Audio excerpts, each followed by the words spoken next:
దేవుని బిడ్డలు మీ అందరికీ సమాధానము కలుగునుగాక. ఆమేన్.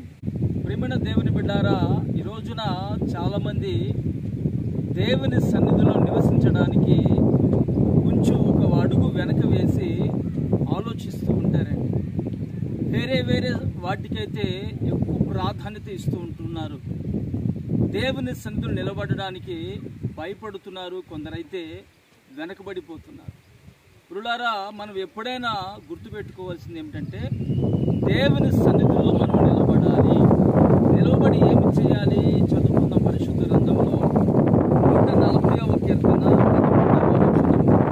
నిశ్చయముగా నీతిమంతులు నీ నామమునకు కృతజ్ఞతాస్తుతులు చెల్లించెదరు, యథార్థవంతులు నీ సన్నిధిని నివసించెదరు. ఆమేన్.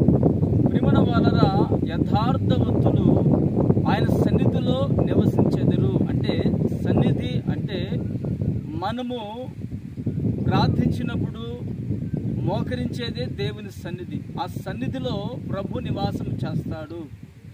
నివాసం చేసి ఏం చేస్తాడంటే మన ప్రార్థన వింటాడు. మనం ఏ సమస్యలో ఉన్నామో ఆ సమస్య నుంచి ప్రభు విడిపిస్తాడు. హిజ్కియా జీవితంలో మరణకరమైనటువంటి వ్యాధి చేత బాధపడుతున్నప్పుడు అంటే ఆరోగ్యం ఇచ్చాడు, అంటే క్షేమాన్ని కలుగు చేశాడు. మరి ఈరోజు నీ జీవితంలో క్షేమము లేదా, ఆశీర్వాదము లేదా?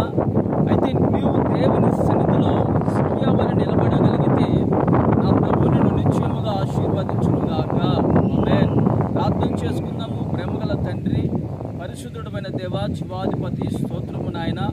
యథార్థవంతులు నీ సన్నిధిని నివసించెదరు అని మీరు మాకు తెలియపరిచున్నారు. నీ సన్నిధిలో ఏమి ఉన్నదో హిజ్కియా పొందుకున్నాడు కనుకనే మేమును పొందుకునే నిమిత్తమై నీ సన్నిధిలో నివసించేటువంటి భాగ్యాన్ని మీరు మాకు అనుగ్రహించమని వేడుకొనుచు యేసు నామమున ప్రార్థిస్తున్నాను తండ్రి. ఆమేన్. మన